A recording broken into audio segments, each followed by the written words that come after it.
Hello, everybody. Welcome to another episode of Hashtag Caffeinated Saradaga Nalgu Matalu. So, here we come again to serve you some freshly brewed conversations. And today's conversation is going to be very interesting because we are discussing food. Food is a very important topic, it is a very important part of our life.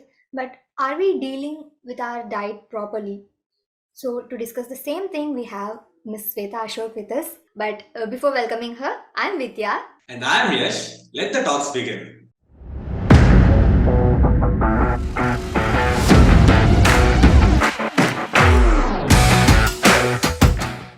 Hello, ma'am. Hello, nice to be here. Thank you guys for inviting me. Pleasure is all ours. Welcome to Hashtag Caffeinated. Yeah, welcome, Sweta. Welcome to Thank hashtag you. caffeinated. And we are very excited. And actually, I had my guts to talk with you, the gut guru. Yeah. So basically, I think pandemic was somewhere where people realized that their health is very important, right? Yes. And so just to give you a brief of who I am. So I'm Swetha Ashok. I'm the founder and nutritionist at the Gut Guru, where we Mm. believe that an integrative approach to your health is how you're going to make it sustainable. Now, what does that mean? An integrative approach is when you not only work on your food, but you're also working on managing your sleep, your stress, your lifestyle habits, your exercise, and Mm. overall everything that fits into having a happier life. Yeah. Okay.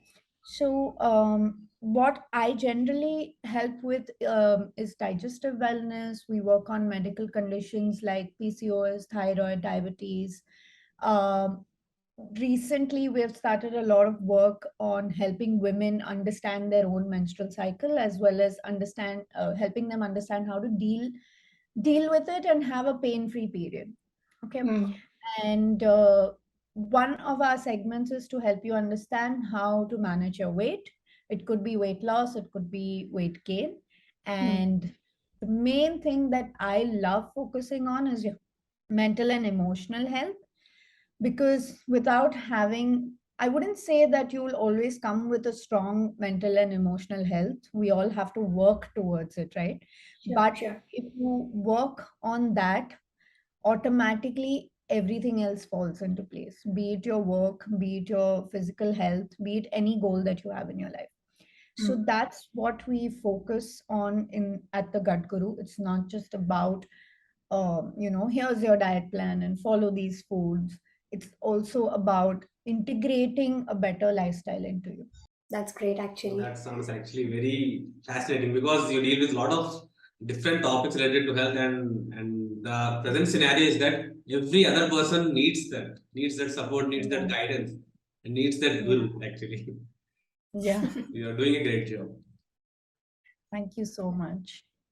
Yeah, like I said, we are eagerly waiting to learn some amazing facts and disclose a few secrets related to food and all other things as well.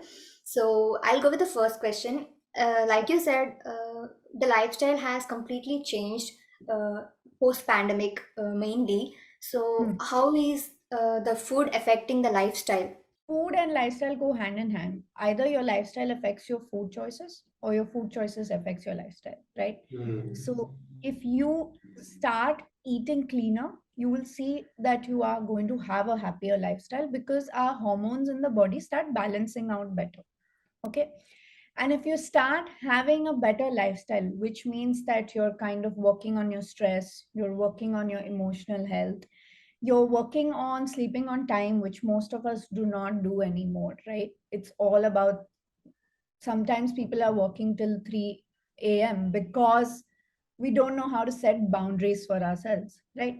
So these small changes, if we start making, automatically we will see better food choices. To give you an example, guys, if you sleep late, your body's blood sugar levels will always be higher when you wake up, because of which you will not be eating healthy. You will crave for sugary foods, you will crave for fatty foods.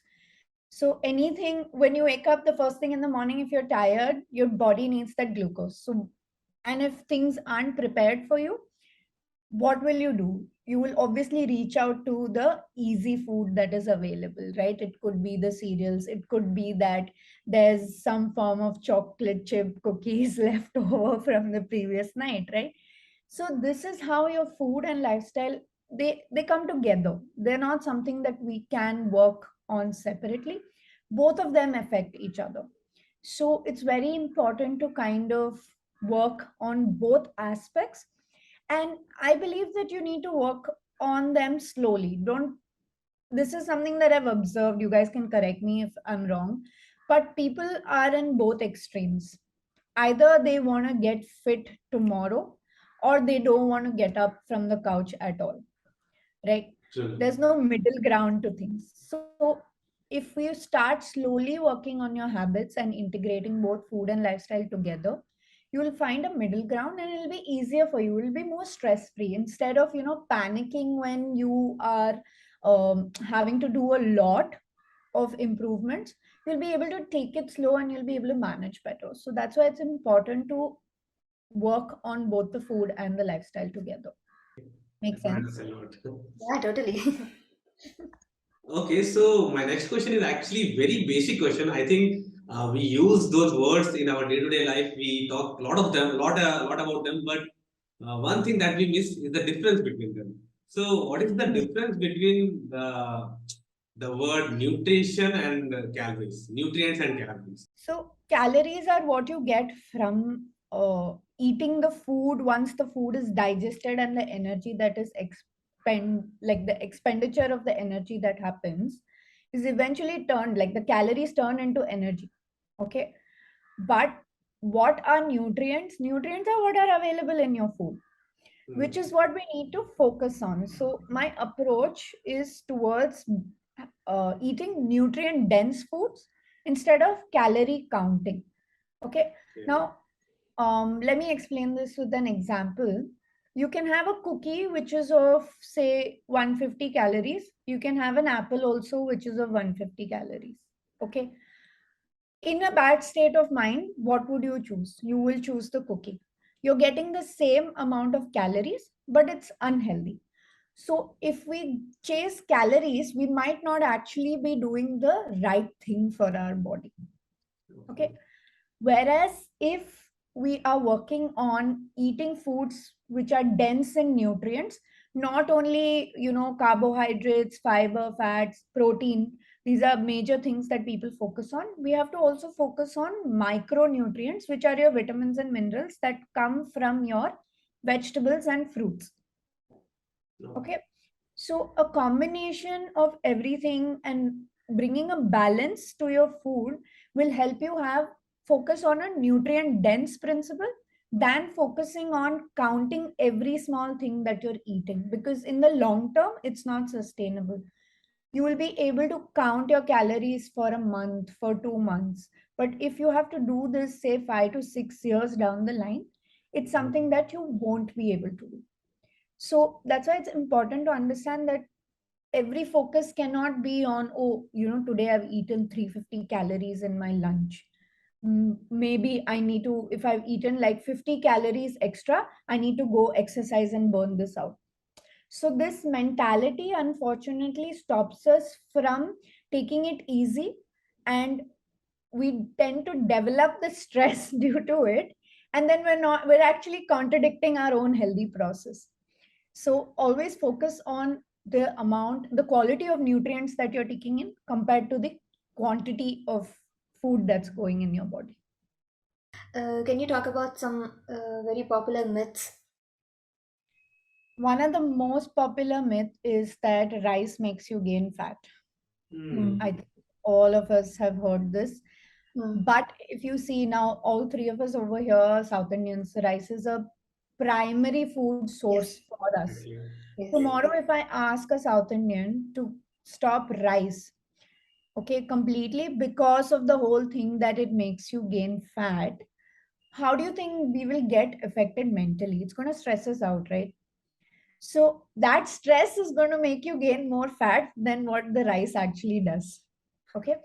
So rice, in fact, unpolished rice, polished rice, of course, loses most of its nutrients, so always prefer to go for unpolished rice. Has a lot of other micronutrients, what we discussed about in the previous segment, the vitamins and minerals, along with fiber, which actually helps us also. It's not just the carbohydrates that it has. Okay. So, and we never eat just rice. We're always combining it with either some form of veggies or some form of it could be sambar, it could be dal, it could be some form of pulse. So when you eat it together with everything, you won't gain fat, right? It's natural because you're not eating too much of the rice because you're balancing it out with the other food sources. Yeah. Okay. So this is one of the main myths. Like most people are now even afraid to eat roti. They're afraid to eat rice because either because of gluten or because, rice makes me fat. So this is something that's very common that we hear about. It's not one food product that makes you fat. It's not one ingredient. It's overall your lifestyle that is going to cause any kind of either medical conditions or cause you to gain weight because of the lifestyle and not the food choice. That's going to be very helpful actually. Even we Because in our house believe that rice is something we have to eventually avoid. yeah, see, the only thing is like if you go to think about what our ancestors ate, it was primarily rice. The Hmm. only thing is the way we eat and the quantity we eat needs to reduce because our physical activity has reduced compared to what our ancestors were. All our ancestors were very active. They didn't have vehicles. They didn't, have uh, delivery apps. Just call somebody up and they deliver the groceries to your doorstep, right? They had to travel for miles to go and get their things. So the quantity they ate was good enough because they are burning it out also. They're physically active. Whereas our quantity ideally is too much, and neither are we like being physically active nor are we exercising on a regular basis, because of which something can make you gain that weight or cause that medical condition. So we need to also we can't blame the food. We have to manage the portion that we're eating, and we have to be mindful of how much we're exercising or how much day-to-day physical activity do we have. Like a basic suggestion that I kind of tell people, like including myself as well as my friends, is go down to get your groceries instead of getting someone deliver it, because that itself is a form of physical activity. And whatever you're eating, that way you're also digesting it better when you kind of move around. So these small things, if we take care of, we don't have to think about are we eating rice or are we eating roti, or are we doing a lot of carbs, what's happening, right? So small tidbits that we can fix in our day to day will really kind of take us in a long way, and it will help improve our relationship with food better. And one more thing that we actually discussed at the initial start of the conversation, you talked Mhm. about thyroid and diabetes. It's actually seen that people suffering from thyroid or diabetes actually have their weights, the body weights instability. They actually tend to lose weight or tend to gain weight bit faster than others. So, like, what are the kind of precautions that need to be taken? Any kind of condition we get in the body is due to lifestyle, number one. Okay. Mm. And it's a imbalance of the hormones in the body, which is why we are either gaining extremely or losing extremely. Like for thyroid as well as diabetes, like you mentioned, Yash, there are both ends. There are a lot of people who have thyroid who become extremely thin, or Mm. they gain a lot of weight. So it's the way the thyroid functions for them. That's one. There's no precautions in this case because they've already got it. What you can do now is you can learn to balance it better and live with it better. Okay. Once you get a medical condition, it doesn't completely go away. You just have to learn how to manage and eat according to it, as well as have an improved lifestyle. For example, for a diabetes patient, it's very important to balance their morning sugars. Okay. Okay. And so that they don't have a spike in the sugar after they eat. It's important what they start their day off with. So eating a breakfast which has more amount of protein, more amount of good fats, will help them balance that sugar out throughout the day. In general, including a lot of physical activity, walking around, all of this stabilizes your hormones better. Learning how to manage your stress, all this will stabilize. Sleep, again, like I discussed, sleep is something we don't really take care of. It's when our body is recovering. It's the whole recovery and repair happens when we're sleeping. So giving the best time, building up to a better sleep is very important, I would say. Most of us are scrolling on our phone, including, I'm not talking about generally our age group, including our parents, because it's easily available to them. Everybody's on this phone now till the point they're sleeping, right? So all this affects your quality of sleep. So if you're not sleeping better, you're again going to have an imbalanced hormone in the morning, and again the same vicious cycle. With respect to medical conditions, because you already have it, to sum it up, you can't prevent anything right now. You can only learn how to manage it better. So it's very important to include more fiber, which is vegetable, fruits, have more proteins and fats. Manage the quality of carbohydrates that you're having. Instead of just having everything rice based, include more millets like ragi. Ragi helps improve your insulin levels. Include more of, I think you guys eat a lot of ragi, I believe. Yeah, actually. Ragi, Yeah, we do. ragi Ragi malt, mudde. yeah, the ragi malt. And also, so all this is actually part of our culture. We just have to bring it back, and then life just becomes easier. We don't have to include fancy items to have a better lifestyle. The more simple you keep it, the easier it is for us to sustain and actually improve our overall health.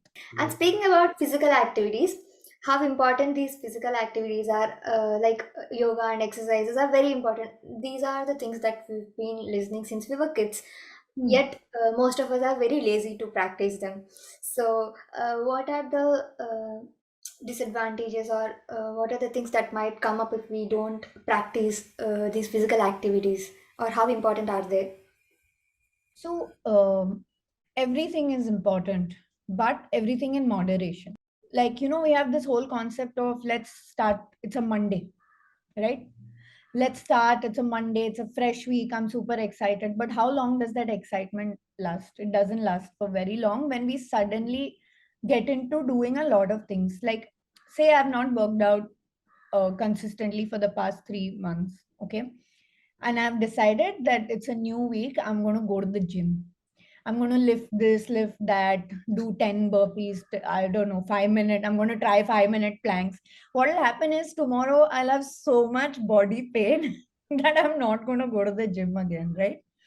So always start small, and try that if you're new to something, make sure that you always have a trainer with you. Don't try to attempt exercises because you can injure yourself when you're trying something new.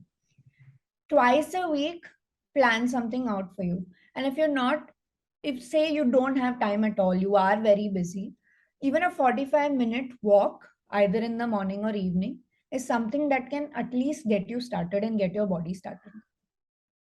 Coming to why it's important to move, movement is medicine. You move, your body will function better, from your lungs to your heart to all the other organs. See, if you're constantly sitting, everything's cramped up. The moment you get up, move around, not only are you improving your physical health, you're improving your mental health also, right? If you're sitting down consistently, and you guys, like, you work at TCS, so there's constant sitting, there's a lot of work that you have to do. Okay, Vidya, when you start working, you will see that there's constant, like, you'll have to sit, and that builds up a lot of stress. So the Yes. way to one way to kind of get out that stress is to take out even 15-20 minutes to move, be it in the morning or be it in the evening. So if you start small, you will be able to make that habit last longer. So my advice to everybody out there, And this an advice include, like, I would give to myself also, because there are days that even I try, oh, today I'm going to just plan everything and, you know, get things done. And then midday I'm like, oh my god, this is so overwhelming, I can't do this, right? So all you have to do is just take out 10 to 15 minutes a day. And Vidya, to answer your question, exercise or yoga, it completely depends on what you guys like doing. Follow the lifestyle that you think that you can hold on to for lifelong, not about how am I going to reach my results or look the best or feel the best in the next 3 to 5 months. Okay, so if you like doing yoga, you enjoy doing it, you will get better results from it. But if you're someone who prefers to hit the gym, you will get better results from it. Like for me, cardio and gym doesn't connect, but cardio and dance for me is how I connect my, how I get my heart rate going up.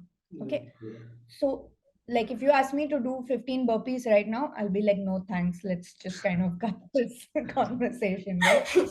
You have to kind of find what really works for you, and that is what is going to stay with you for long. Like, out of experience, I'm telling you, I've tried all forms of exercise and finally come down to this is what is going to work for me. So sometimes just giving yourself that try, that okay, maybe I'll go to the gym for 15 days and see how it's going to work out.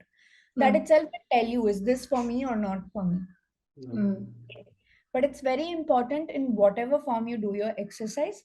It's important to work on your stamina, strength, and it is important to, don't, like I said, don't put too much pressure on yourself.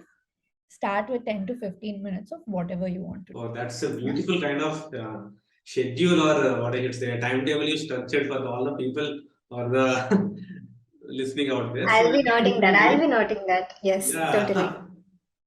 And yeah, coming to the topic that you started, I want to share something. Yeah, I actually have my 10 hours of shift. I work from home currently, and this is the same position I sit for the 10 hours almost without the gaps, I would say. Hmm. So that's very tiring. And the second part is that my shifts are actually night shift. So Okay. I work from 5:30 to 3:30 in the morning.